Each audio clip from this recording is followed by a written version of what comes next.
Now turn to Section 1. Section 1. You'll hear a conversation between David and Claudia about their holiday trip. First, you have some time to read questions 1 to 5.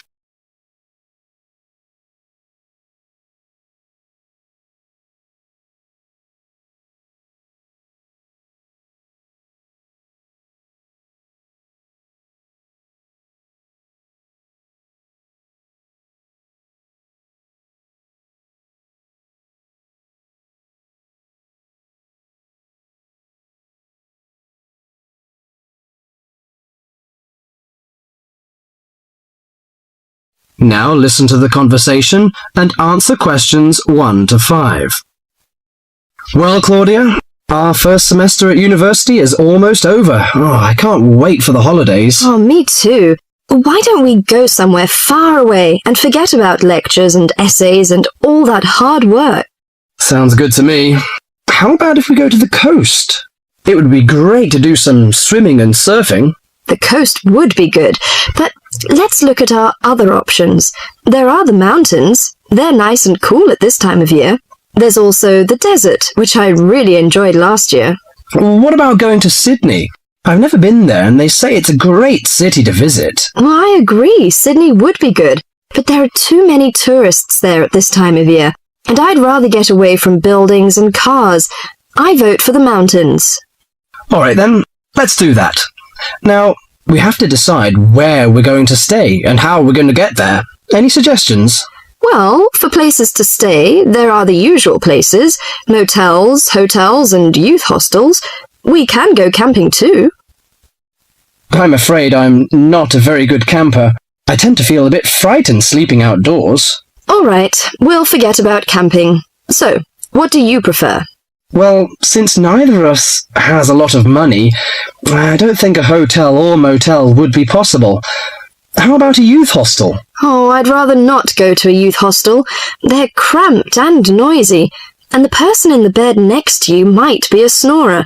No, I think we should find a small holiday house to rent, and if we get a few more friends to join us, it will be really cheap. Okay. You know, it's the first time for me to travel to the mountains. What do you suggest to take? Mosquito net, I guess. Mosquito net is useful, but I don't want to add more weight to our luggage. So the insect repellent can do, I think. Besides, aspirins are necessary and some cold cure, in case we feel sick or something like this. Do you think we need binoculars and a camera? Well, it would be a good idea to take binoculars. As to a camera, I'm not very for it. I'd rather record the scenes in my mind. You're right. What about the money? How much do you think is enough, and how we should take it? I've learned from a friend about the cost. He told me that they spent about $480 for 1 week's tour. So I think $500 would be enough. We may need over $300 for the house. Have you got any traveller's checks? No, I haven't. But I've got a credit card and a saving card. Then take the credit cards with us. It would be more convenient to pay the house fees with a credit card. Before the rest of the conversation, you have some time to read questions 6 to 10.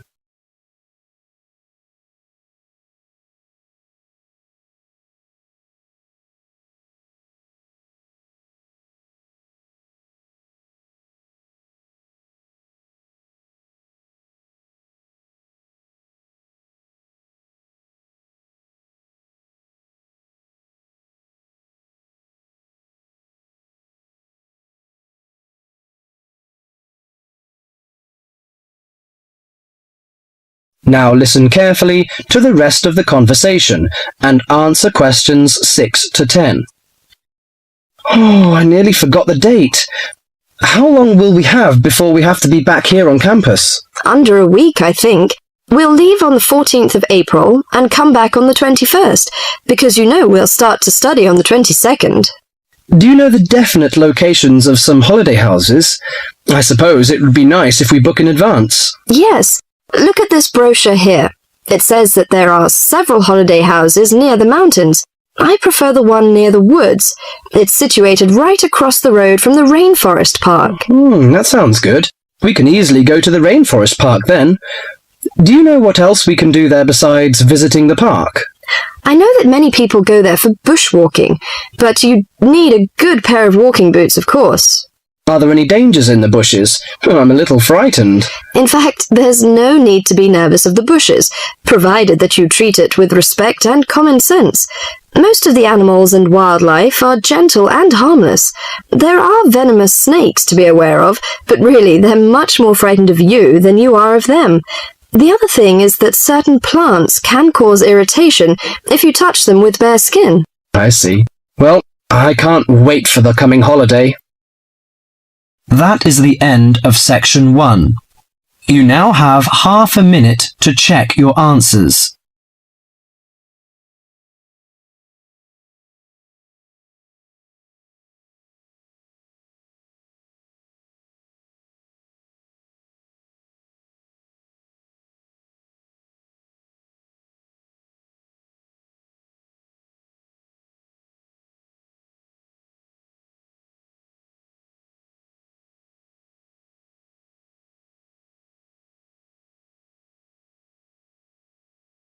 Now turn to section 2. Section 2. In this section, you'll hear a program on the city of Brisbane. Now you have some time to look at questions 11 to 16.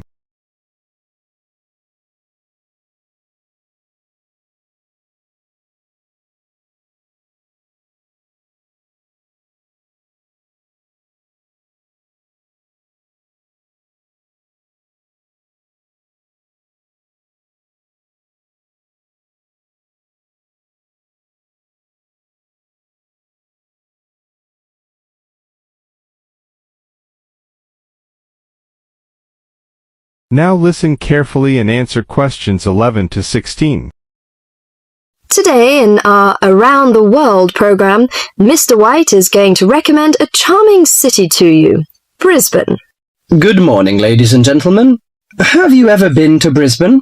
Well, if you are looking for a mild climate, a relaxed atmosphere, and a lot of culture, Brisbane might be the place for you. Its sunny cafes and offshore islands attract surfers and sun lovers. But it is also the arts capital of Queensland, with many museums and art galleries. This thriving artistic setting mixes well with Brisbane's beach town atmosphere. Together, these two qualities make Brisbane a very desirable place to live. No wonder since 1980 over 500,000 Australians have moved here. Brisbane is now Australia's third largest city. English settlers living in Australia established Brisbane in 1842.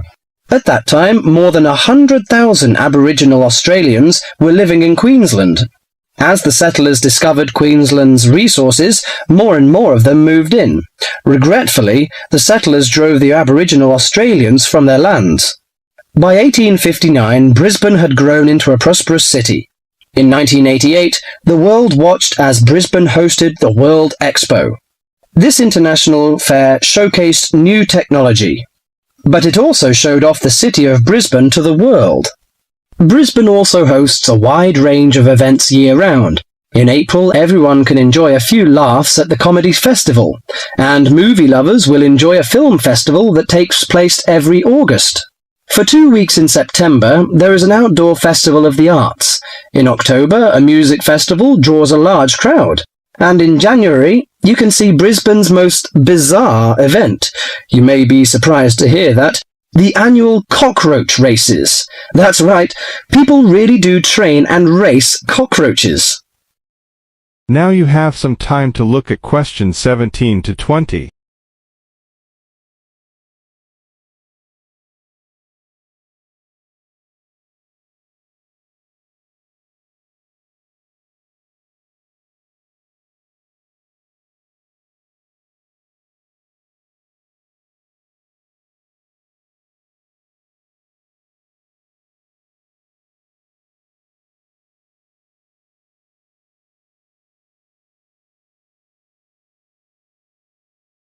Now listen carefully and answer questions 17 to 20.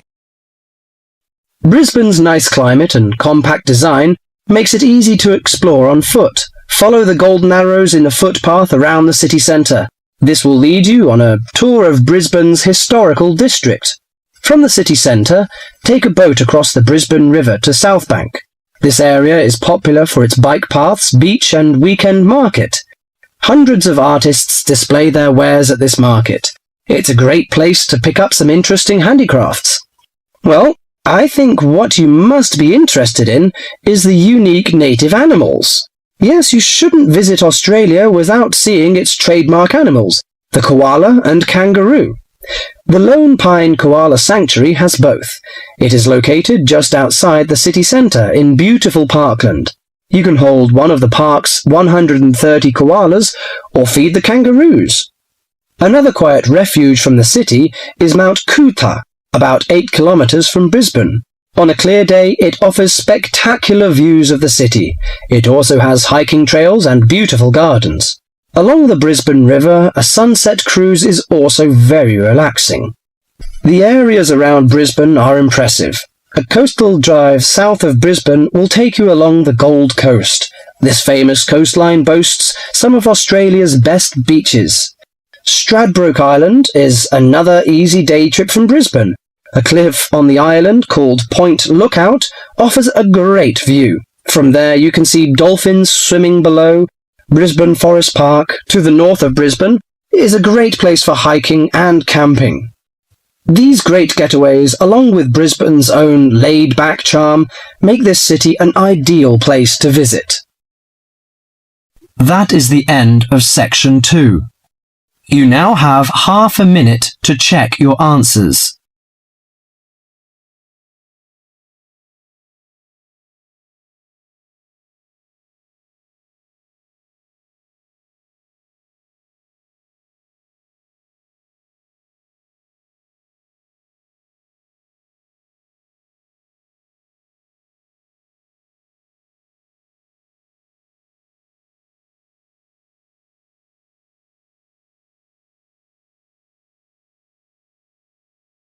Now turn to section 3. Section 3. You are going to hear an introduction to the facilities and regulations of the main university library.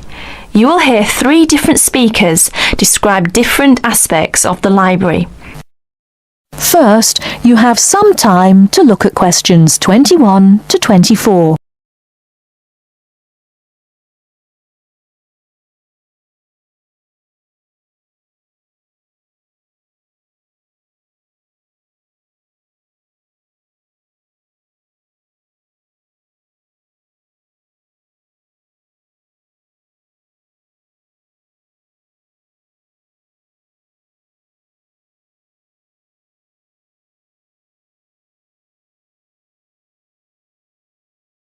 Now, listen carefully and answer questions 21 to 24.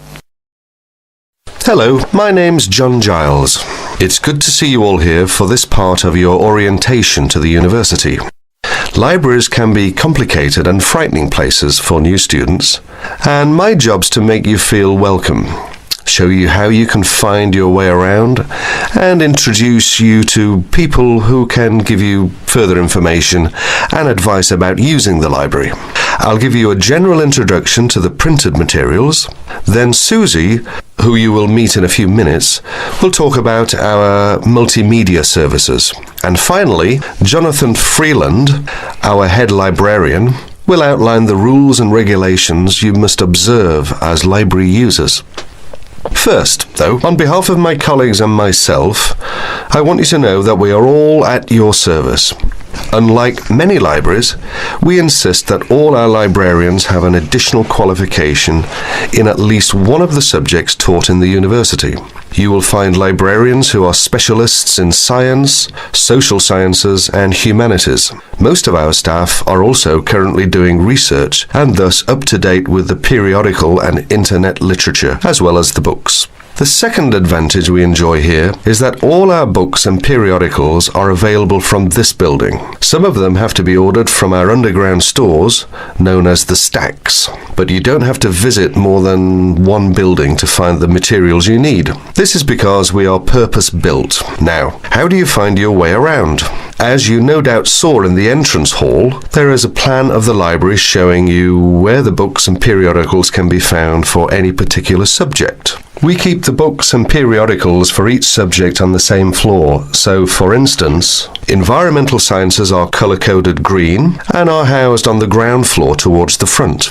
Geography is colour-coded brown and can be found on the ground floor towards the back of the building. Each room is organised on the same plan. Reference books, which cannot be taken out of the library, are found at the far end of each room, near the librarian's desk, or station as we call it. Next to them, on the right, are periodicals for the last 2 years. The rest of the shelves contain general books on the subject. These can be borrowed. Lastly, the domestic arrangements. Seating. Before you hear the rest of the talk, you have some time to look at questions 25 to 30.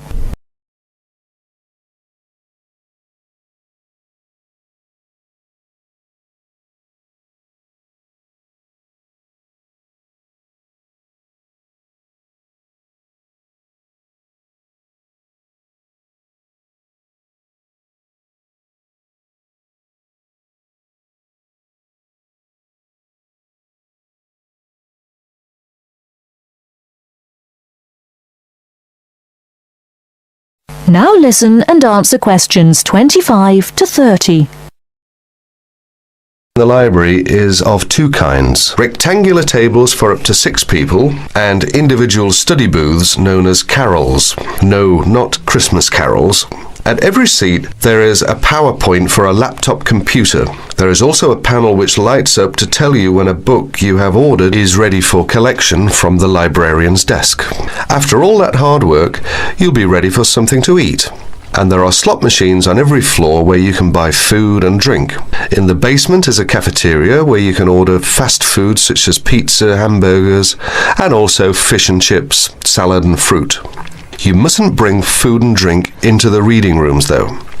Here's Susie Wallace to tell you about the high-tech facilities of the library. Thanks, John. Don't worry, this isn't going to require a degree in systems engineering to get the hang of. Anyway, with computers and audio systems, the best way to learn is by doing.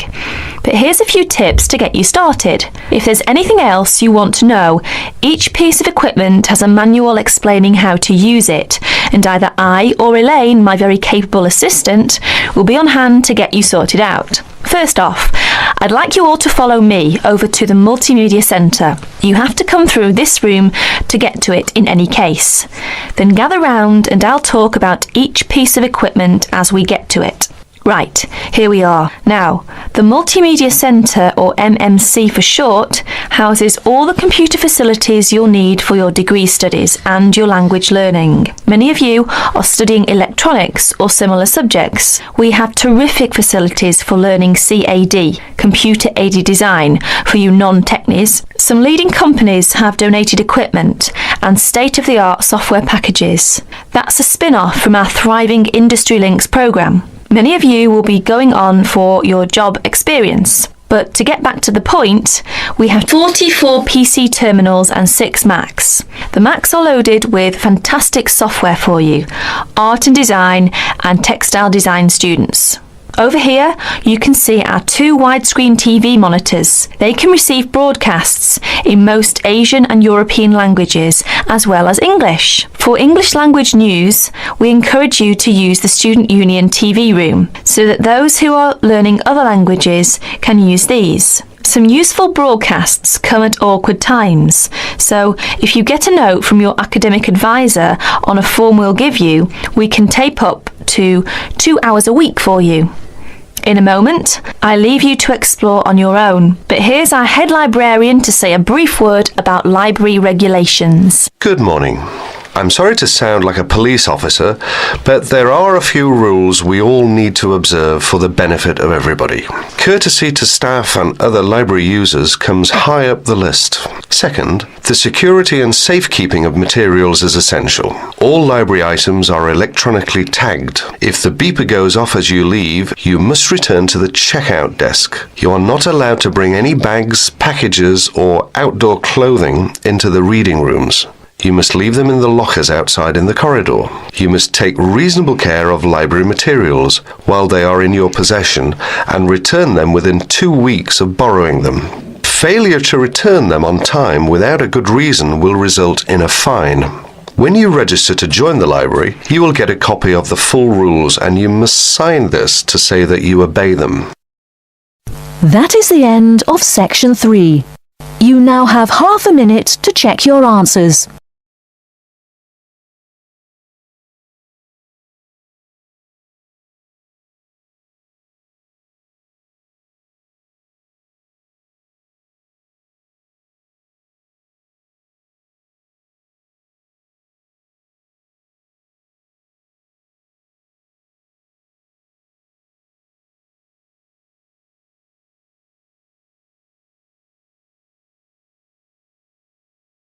Now turn to Section 4. Section 4. You are going to hear a lecture given by a coach. Now you have some time to look at questions 31 to 35.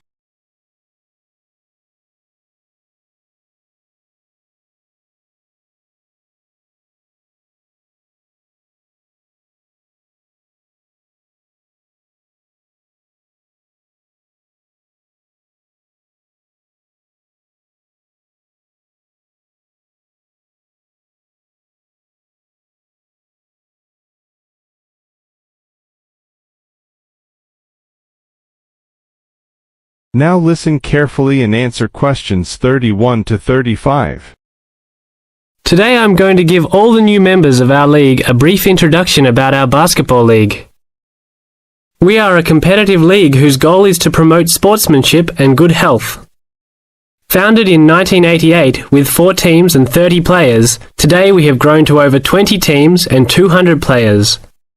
We will accept any player regardless of race or sex as long as they are a student at this school. There is no maximum age. As long as you are still fit, you can play. But we do require all players meet the minimum age standard, which is 20 for woman and 18 for man. We expect the best behavior out of all the players, whether male or female. Hopefully, you will all enjoy the upcoming season and make new friends with your teammates and coaches. Our final date of registration is October 11th. If you have any friends or family that are still interested, don't forget to remind them to register by this date. After October 1, there is a late registration fee of $20 on top of the $200 membership fee. The membership fee includes a team uniform, gym usage fees, and referee fees. All the coaches in our league are volunteers, so please be respectful and don't yell at them if they don't know everything. Please attend your first team meeting on October 15. This will be an important event to get to know your teammates and coaches. The first practice is scheduled for October 18. Please call ahead if you know you can't make it. Now you have some time to look at questions 36 to 40.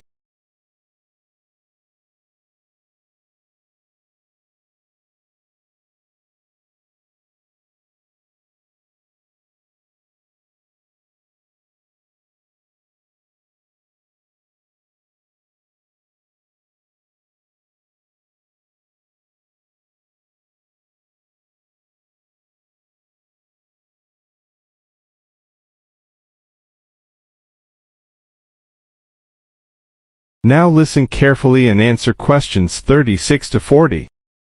Our league schedule is as follows. There will be practice every Tuesday and Thursday, and games every Saturday morning. This is gym time that is included in your membership fees. Your coaches and the rest of the team can arrange any extra practice times. Practices are from 7 p.m. to 9 p.m., and games are from 9 a.m. to 11 a.m. Please plan on making all your practices and games. We realize that all the players are also mothers and fathers, students and workers, yet at the same time it takes commitment to create a good basketball team. There are some rules that everyone in the league must abide by. First, please be on time to your games. If your team is more than 10 minutes late, you will be forced to forfeit the game. Second, Please wear appropriate basketball shoes for all practices and games, as shoes other than these may damage the gym floor. Third, be respectful to the referees. Any inappropriate actions or gestures will result in an ejection and a fine from the league. Last, the most important thing is to have a good time. If you are not enjoying yourself, then you are missing the point of basketball. See you all at the games next Saturday. This is the end of Section 4. You now have 30 seconds to check your answers.